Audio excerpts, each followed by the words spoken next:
CRPF की गाड़ी मई थाबा अटैक तौबदा सेनबा मियोय कुन हेना पुलिस ना फारे फौगाक साउ इखाई तमना कुकीना नोंमई अमसुंग बोम कापसिलखरे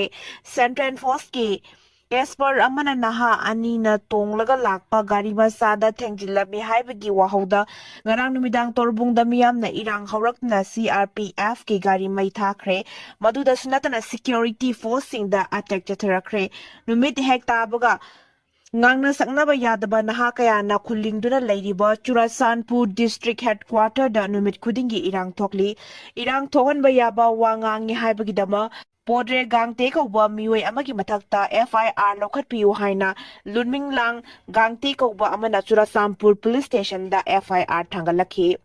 FIR adugi matung inna ngasi fawbada miyoy kun henna phakre amaromda ngarang numidang pung 12 ga minute nimpurom tarakpa aduwaida Kuki terrorist Singna phogak sawi khai tamna nongmai round kya kapsilakre Thawdok adugi matangda police na thadorakpa cherol amada Paulasdang Gothol area dagi ngarang numidang pung 13 ga minute rimpurom tarakpa aduwaida Kuki terrorist Singna phogak saw ikai awang lekai da leiba Indian Army gi post tamna nongmai kapsilakhi Thawdok adu thokpaga mafam maduda mathau toriba Indian Army amasung Yankhai Suba Battalion CRPF ki personnel Singna khut handuna nongmai round camarum nakal anigi marakta saurakna pungkhai amarong khut thokhi Thawdok adu thokraba matungda ngasi ayu anganbada Indian Army CRPF amasung IRB yapunba team amana kuki khulai paiba singa nongmai kaplakhiba mafam amadi thangana laiba singi area singda sangsinduna thiwa humbagi tabak chathaki adubu hauzik phawbagi oina mipha mipul leitri haire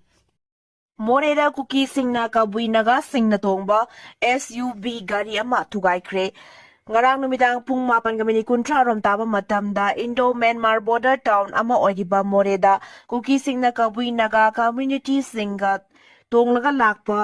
SUV gari ama Thugaikhre unconfirm oiba pawgi source amagi matung inna gari aduda salai tarek ki flag thelaga thaurakpagi damakta thugaikibani hairi adubu thawdok asigi matangda police tagi chapchaba confirm tawba ngamdre paw asina makhata na hairibana Moreh gi Muslim basti dagi Muslim amana thauraga lakiba kuki naga community tongba achauba machugi SUV car DL3C AS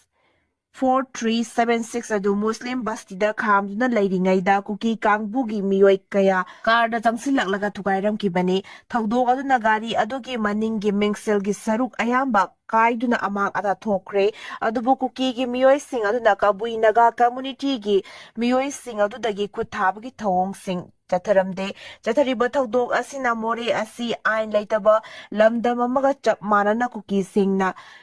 Tauning tauba tauduna leire haibadu chapchana takle amaromda thaudok thokphamda Moreh police ke team ama lakuna yengsinkhre roinana thaudok asiki matangda case ama lakhwatuna investigation jathaba haukhre adubu thaudok aduga mari leinana hojik phawbugi oina kanagumba miyoi amata mipha mipun tawbugi pawdi leitre Ambulance gari changba yanaba maongda pong lambi phatoknaba appeal tawrakle Imphal East District ta leiriba Zanims Hospital da lakpa miyoi singna yamna maruoiba lambi ama oina sijinariba pong lambi asi ambulance gari changba yanaba maongda phatok pinaba appeal tawrakli Zanims Hospital asi Congress lengak leiringai matamda drainage system amasung gari parking na singba amata thambiramde loinana nomagi sel tanaba auto rickshaw driver singna mi sinkraba hospital asigi mamang maktada masa masai gari khampham gumba parking on na leirakibani adubu sahi kharagi mamangda BJP yanau balengak lakkibaga Kurai Kendragi MLA Sushindro Namiyamgi Khudongsa daba singa si kokhanana pandamda gari parking mafam sadana thamba yaroi haina akanba instruction pibatanadana MLA masamakna lusingduna hospital asigi awang nongpok amadi akoiba mafam singda leiriba iram khonglam turel macha singa sibu ningthina drain chanduna iram patok piduna ningthina ising senaba hohankhibani miyamgi lambi chathok chashinda khudongchadriba asi yenglaga anauba lengak mijeng changbiduna pong lambi asi amuk hana phatokpinaba el tomba kauba miyoi amana appeal tawrakli Manipurgi census April amadagi haugani haina torambadu September amadagi kuntra fawba pangthoknaba notice thokre. JFD na changkilakpo khongjang Arambai Tengolgi thomi lakh amaga lising marfutarani thoina sawgatkani. Manipur lengaki Commissioner Home Asok Kumara thokiba notification amagi matung inna Manipurda September amadagi kuntra fawba yungkok tiragani.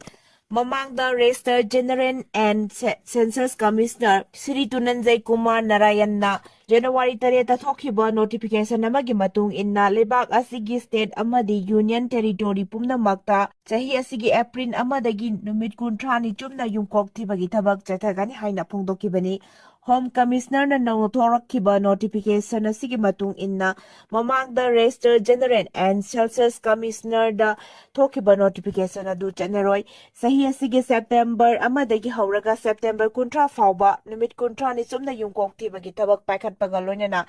August 13 na August kuntra mathoi fawba numit taramangani gi oiba self enumeration gi khudongchaba leirgani madugi mathangda mathang manaw naina yungkok thibagi thabak paikhatkani. Census yaithoknabagi mayokta campaign for just and fair delimitation na changsilakpa khongjang khudingmakta Arambai Tengolgi thomi lakh amaga lising marifutara ni thoina mapungpana sawgatkani haina Arambai Tengol Group Headquarters ki Commissioner CMP Waikhom Munindro mangang na phongdokre. Ngasi JFD na silaga mathang tha April tang amadagi haugani haina thorang tawriba census asi matam khara yaithoknabagi matangda civil society organization singna logadaba thodang singa mari leinana kwa kaithel thoksom laikai community hall da pangthokpa mifam amada wafam asi mahakna phongdokibani. Mifam maduda Waikhom Munindrona makhatana hai Arambai Tengolgi thomi lakh amaga lising marifutarani thoina census ka mari leinana JFD na pakhalakpa thabak thoram singda mapungpana saruk yagani lamdam asida leiriba furuk khudingmakki miyoi sing amadi tongan ba lining laison kaya Arambai Tengol naikai khumnanaba utuna awangba thakta thangalak laga lakli loinana lamdam masida mahausadagi khunda leitaduna leiraklaba yelhau purup sing kan bahaibasi Arambai Tengolgi lengdraba pandam ama oiduna ngasi fawba thabak kaya pangthoktuna lakli haina mahakna makhatana phongdokhi. Lupa crore lising kunipan ga chanipan ga nimpugi modified uran scheme sanahanaba ayaba pikre. Prime Minister Narendra Modi na mayay tangbal laguna pangthokhiba Union Cabinet mifam na lupa crore lising kunipan ga chanipan ga nimpugi modified uran scheme sanahanaba warep laukre. Mi cham miyambu ahongba mamalda Plan tongnabagi khudongchaba phanghanbaga loinana manung hanjinba mafamsingda air connectivity lehennabagi pandamda Union Cabinet ki warep asi laukhibani. Cabinet mifam maduga mari leinana Union Minister Ashwini Vaishnav na haiki haradagi janaduna lagliba scheme da samdok sadoklaga Tier 2 amasong 3 gi cities singda tourism sakwat hanbagi pandamda anoba thorang asi laukhalakani. Thorang asina singi manung hanjinba mafamsingda ana layingi khudongchaba hengkathanbaga loinana micham miyamna chathok chasin tawbada khudongcharagani scheme asigi makhada anauba airport chama semgatlagani haire. West Asia da thokliba lanjawgi matangda Prime Minister na hayeng state singi CM ga unagadawri. West Asia da khudong tiningai oibo phibam mayok narakpadagi Prime Minister Narendra Modi na video conference ki khuthang da state pumnamaki chief minister ga wari sanagadawri. Lan gi saitheng na ohelakliba phibam asi matau kamdang na laksingadagi haibagi matangda mifam maduna kupna khanabaga loinana center amasung state singi marakta puna thabak tawminnabagi matangda khanagani haina official source amagi pauna haire. Yamna maruoiba hayengi mifam asida khanagadawriba wafamsingdi petroleum products marang kaina fangdabadagi wafam mayok narakpa amasung langi saitheng nanglaba leibaksingda leiriba Indiagi citizensing khudongthiba nanghandanabagi matangdani hauzi assembly gi election pangthoknaba thorang toriba state singi oinadi model code of conduct anariba maramna mifam asi yaroidawri hariba state sing adugi matung inna cabinet Secretariat ki kuthangda Chief Secretary Singyoiba mifawama kaugadawri West Asia directly bafiba masigi yenglaga Cabinet Secretariat na Group of Secretaries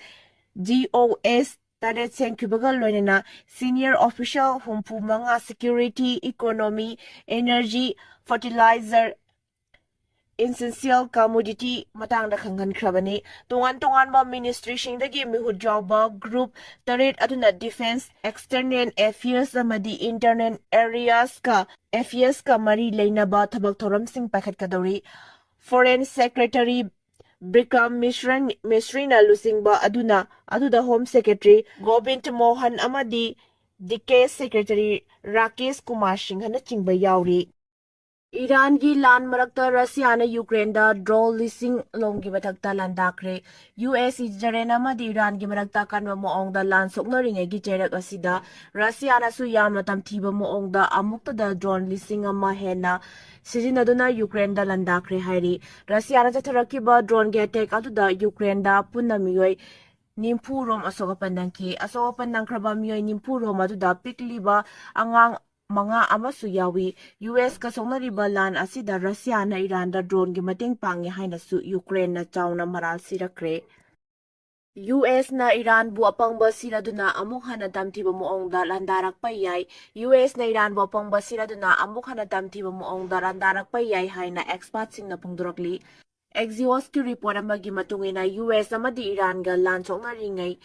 Songna dringai mamangdasu US na Iran da aki akang kaya pibaga loinina wari sanaduna lan thokanaba loisinaba honake adubu US na narol da Middle East ki mafam kaya da lan mi kaya thajin baga loinina